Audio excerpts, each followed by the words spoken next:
Bonjour à toutes et à tous, j'espère que vous allez très bien. Aujourd'hui, je ne vais pas vous parler un tout petit peu, ni même beaucoup d'un livre en particulier. En revanche, je vais avoir besoin de ceci, parce qu'aujourd'hui, je vais vous lire un extrait. Je vais vous lire un extrait de mon roman Quelques moments heureux, donc le dernier roman le plus récent, qui est paru aux éditions Bande à part, et que j'aime tout particulièrement. Pour une fois, je suis assez fière de ce que j'ai fait, donc c'est assez incroyable et inédit pour pouvoir être souligné. Moi qui suis tout le temps pétrie de doutes, alors je ne dis pas que je trouve qu'il est génial, qu'il est parfait, qu'il est sensationnel, mais voilà, je suis quand même contente de ce que j'ai accompli avec ce roman. Quelques moments heureux.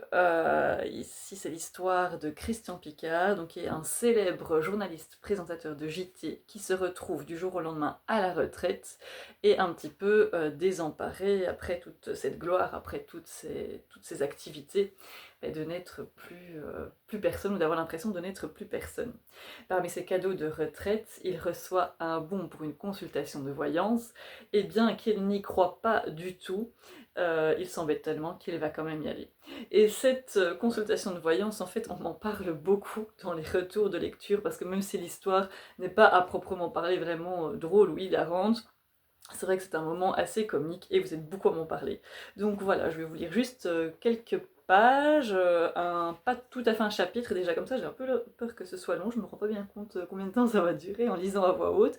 Et en plus j'étais en dédicace ce matin, donc j'espère que je vais pas avoir une extinction de voix en plein milieu. De toute façon, si ça m'arrive, vous ne le saurez pas, parce que probablement alors que j'arrêterai la vidéo, quand je recommencerai une autre plus tard, et donc voilà. Donc là je suis occupée de parler pour rien, ça m'arrive souvent, désolée.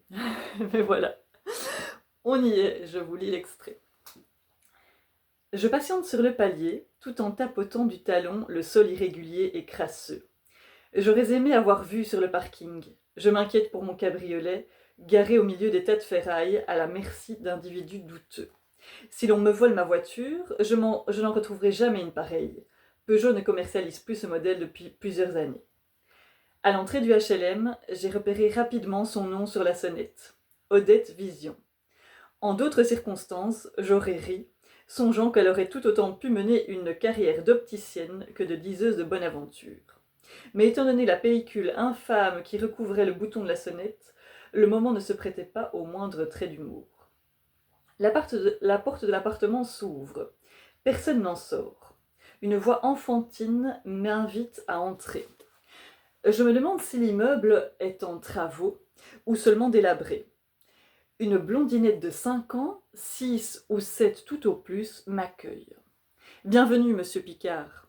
Ça alors, je ne m'attendais pas à ce genre d'accueil. Je comprends que la fillette veut poser ses mains sur ma tête, alors je m'agenouille et ferme les yeux.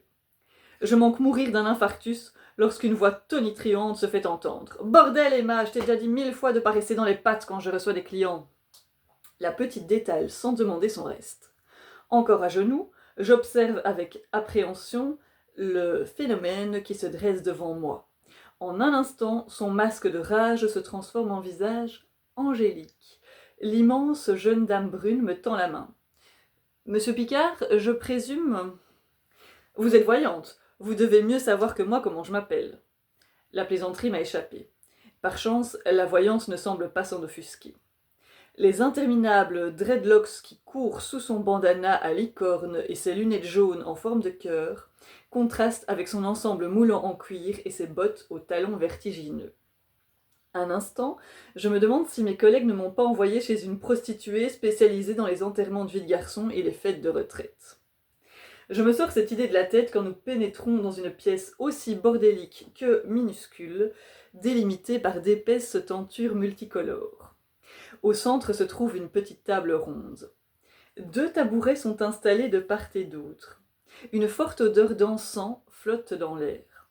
Pas de boule de cristal en vue, mais pas d'accessoires sadomasochistes non plus. Me voilà plus ou moins rassurée.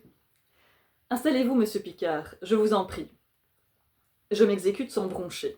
Sa voix s'est transformée. Elle est devenue douce comme du miel. Je contemple son visage fin et angulé. Ses mains décharnées se posent sur la table, paume vers le haut. Je n'ai jamais été confrontée à cette situation, je ne sais pas quoi faire, comment réagir. La voyante reste immobile, les yeux clos, durant un temps qui me semble infini. Je n'ose bouger le moindre cil. Elle doit probablement entrer en contact avec le cosmos. Un bruit suspect sort du fond de sa gorge. D'abord léger, puis il revient de manière récurrente et de plus en plus gutturale.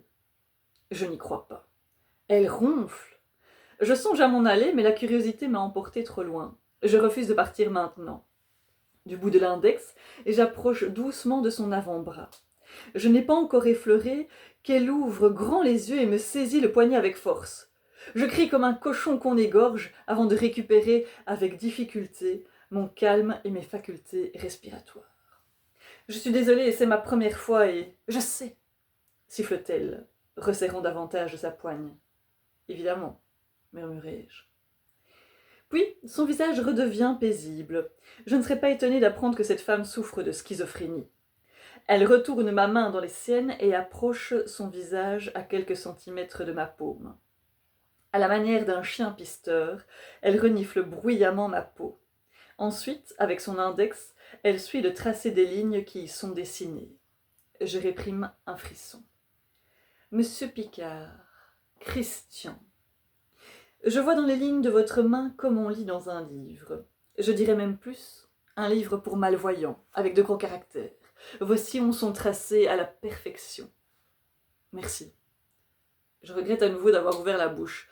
J'agis décidément avec beaucoup de maladresse durant cet entretien. Je me sentirais presque plus à l'aise chez l'urologue au beau milieu d'un toucher rectal. Vous avez vécu une enfance confortable, sans connaître l'insouciance et le bonheur pour autant. Je tends l'oreille. Et si cette dame avait vraiment un don ? En tant qu'aîné, vous avez parfois eu la sensation d'être chargé de trop d'attentes, de responsabilités.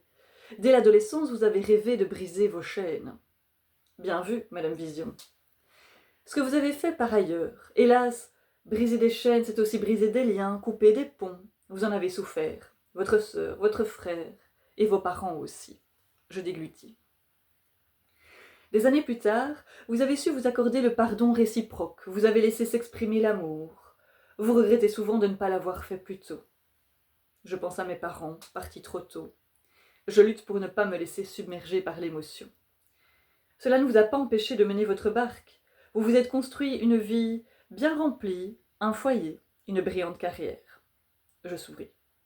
Cependant, vous avez surtout cherché à combler un vide énorme. Vous avez tenté de l'ensevelir, de le boucher, mais à présent le sable s'envole et le trou réapparaît, béant. Tout juste, encore une fois. Odette me lâche la main avec douceur. Elle plonge ses yeux dans les miens. Elle m'a désormais convaincue. Sans aucun doute, son don de voyance est réel. Je me demande si la séance est finie, mais elle sort un jeu de tarot. Après tout, nous n'avons parlé que de mon passé. Je suis venue pour connaître l'avenir. Il me paraît logique de poursuivre, donc. La jeune voyante semble moins sûre d'elle en découvrant les cartes.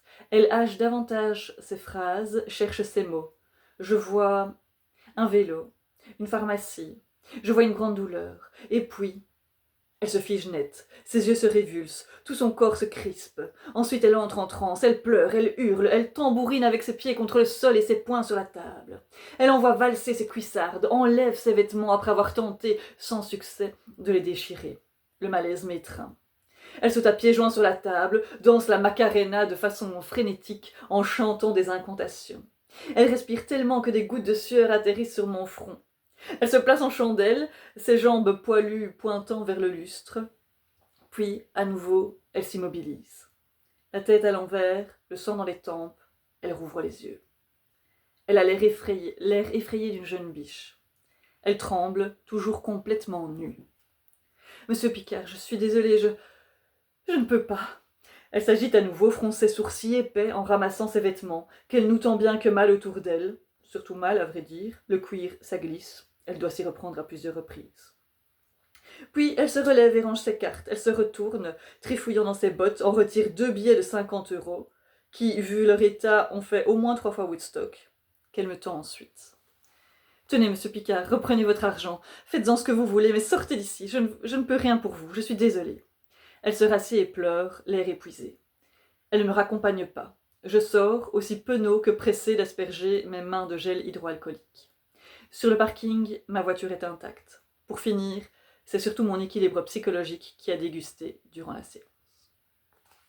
Voilà, je m'arrête là, je vous fais pas plus de commentaires, parce que là on a déjà dû passer les 10 minutes. C'est long de m'avoir accordé 10 minutes. Merci si vous êtes toujours là. J'enlève mes lunettes juste pour vous faire des bises. Vous souhaitez une bonne journée, une bonne soirée, peu importe quand vous regardez cette vidéo, et vous dire à bientôt.